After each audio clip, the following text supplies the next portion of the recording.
un país en el que 8 de cada 10 treballadors més o menys està a la petita i mitjana empresa, el que anomenem les pimes. El jove català per naturalesa és innovador, és una persona que arrisca, que munta el seu propi projecte, i com l'ajudem per tots aquells que en aquesta època haurien d'estar venerats, que gairebé aposten pel seu projecte i tirar-lo endavant? Quines ajudes reben aquests? Quan preguntem als joves segurament què volen fer el seu futur, la majoria de les preguntes, un percentatge important, i és aquí on molta gent s'escandalitza, és que volen ser funcionaris, no? I aquí és on ens ve molta preocupació. També jo crec que té una raó de ser. Fins ara, i almenys fins ara, amb aquesta reforma ja sembla ser que tampoc, però fins ara era un sector on tenien un salari garantit, on tenien una estabilitat garantida, on les noies, per exemple, podien quedar-se embarassades i ser mares amb unes baixes i amb uns drets que jo crec que no han de ser cap luxe, sinó que hauria de ser alguna cosa normal. En aquest país també encara passa, quan et fan l'entrevista algunes vegades et pregunten si vols ser mare, i en funció de si ho vols ser o no, tens la feina o no la tens, i això és un cas de discriminació. Per tant, hi ha molts casos on la gent apostava cap al funcionariat per una qüestió d'estabilitat. També segurament perquè en algun moment l'emprenedoria no l'hem posat prou fàcil, i s'estan fent mesures perquè l'agilització per crear l'empresa sigui molt més fàcil. Algú encara ens compara amb els Estats Units, jo crec que el model és totalment diferent, el d'Europa que el dels Estats Units, per tant hi ha qüestions que no es poden comparar, no podem comparar les peres amb les pomes, són coses diferents, però sí que hi ha molt jove emprenedor. Fa relativament poc a Terres de l'Ebre, Joventut impulsava la primera trobada de joves emprenedors amb moltes experiències i sobretot buscàvem l'intercanvi d'experiències i d'explicar les realitats perquè no es coneixien entre ells, no?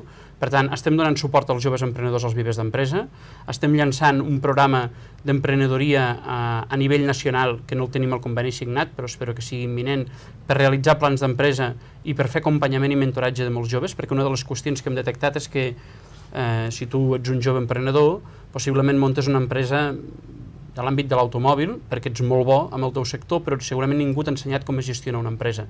Per tant, l'empresa teva segurament morirà al cap de 2 o 3 anys per una qüestió de manca de coneixements amb les qüestions financeres, de gestió, moltes altres qüestions. No? Per tant, vostè ara...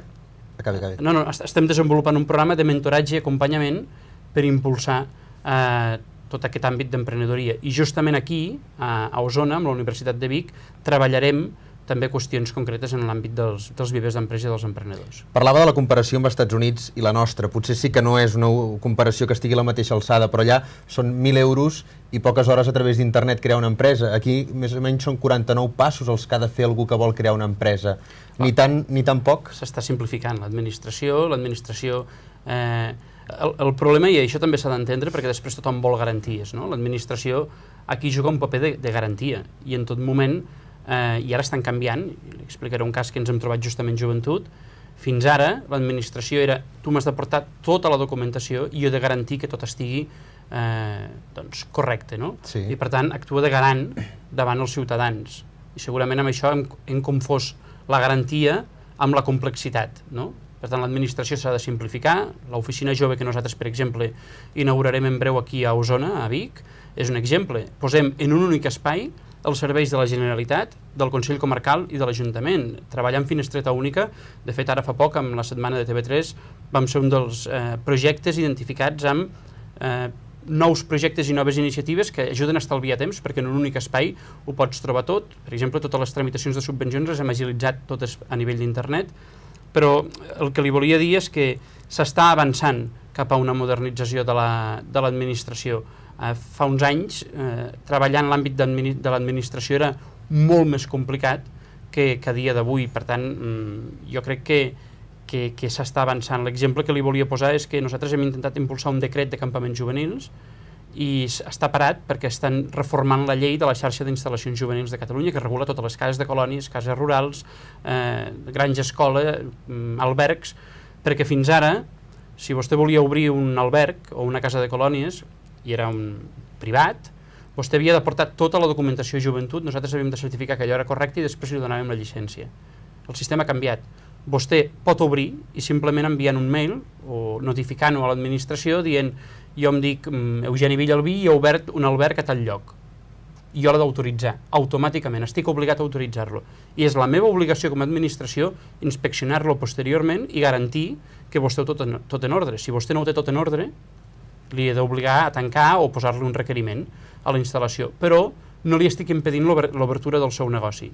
Per tant, canviem la manera de funcionar, i això és una normativa europea, i Catalunya estem adaptant les nostres lleis a això. Vostè ha de tindre fàcil l'obertura del seu negoci i la seva empresa, i és l'administració qui s'ha d'encarregar que vostè està complint totes les lleis i les normatives. Vostè ara parlava de la Universitat de Vic i que valgui per totes les altres universitats catalanes. Falta encara un nexe d'unió entre empresa i universitat, que aquelles persones, és a dir, que la universitat sàpiga que l'empresa sàpiga que a la universitat és on ha d'anar a buscar la persona vàlida per la seva empresa? Anem una mica encara un per una banda i l'altre per l'altra? Falta aquest lligam entre universitat i empresa? Depèn dels casos que parlem. La Universitat Politècnica de Catalunya, per exemple, ja fa molt temps que està desenvolupant un contacte i hi ha projectes on en l'àmbit d'investigació principalment està posant molt en contacte el món empresarial amb el món universitari.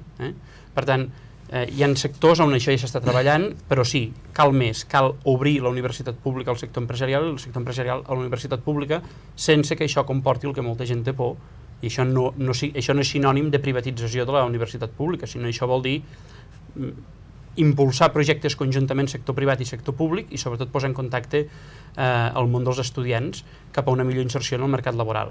Aquí també fa un incís que el nostre país moltes vegades anem retrasats en moltes coses, però en algunes anem avançats i tenim un molt bon nivell de joves amb nivell universitari. Estem per sobre la mitjana, un 41% de joves catalans són amb titulació universitària, possiblement massa. I no estic dient que ens sobri la formació, el que estic dient és que ens manca joves formats amb nivell de grau mitjà.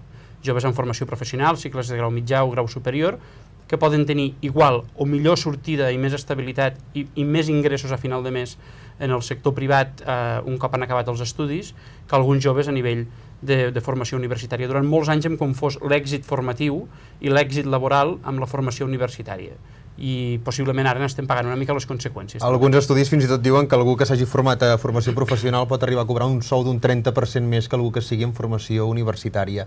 Però hem confós la formació professional, possiblement perquè fa uns anys no estava al nivell que està ara, doncs que hi van aquells que no poden entrar a la universitat per nota o per una mala fama que va agafar, suposo, durant una època. Parlava vostè al principi del Pla Nacional de Joventut. Organitzar els joves en els propers 10 anys? Buscar-hi solucions als seus problemes, jo diria. A través del volemdecidir.cat és on els joves han aportat les seves propostes?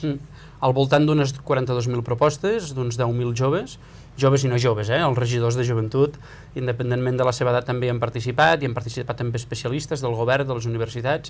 Hem volgut fer un procés molt ampli, hem volgut fer un procés també a nivell d'internet, amb aquest espai web, amb el volemdecidir.cat, i volíem arribar a tothom, a aquella gent que ja estava implicada amb el Pla Nacional anterior i amb les polítiques de joventut, i amb aquells joves que habitualment possiblement no saben ni que el seu municipi té un pla local de joventut, però que les polítiques de joventut els propers 10 anys els afectaran. A mi ja no, però a ells sí que els afectaran, i per tant volíem saber la seva opinió. I n'han sortit un conjunt de 42.000 propostes, que durant el mes de març es va tancar el procés al febrer, a Manresa, ben a prop, també a la Catalunya central. Ara, durant el mes de març es va fer el buidatge de totes aquestes propostes i justament aquesta setmana, demà dijous, acabem de validar els últims documents ja per cadascun dels eixos del Pla Nacional per tal de començar la negociació amb els partits polítics i altres àrees de govern. I aquest pla, quins són aquests eixos dels que es basarà? Doncs, lògicament, els principals problemes dels joves, formació, treball, habitatge, salut, mobilitat, cultura, participació, i ara no sé si me n'estic deixant algun, però mantenim una mica l'estructura de l'anterior Pla Nacional de Joventut, i amb cadascun d'aquests plans, juntament d'aquests eixos, juntament amb una anàlisi de dades de la realitat juvenil. Per tant, primer partim de l'anàlisi de la realitat del que tenim al nostre país, fruit d'una anàlisi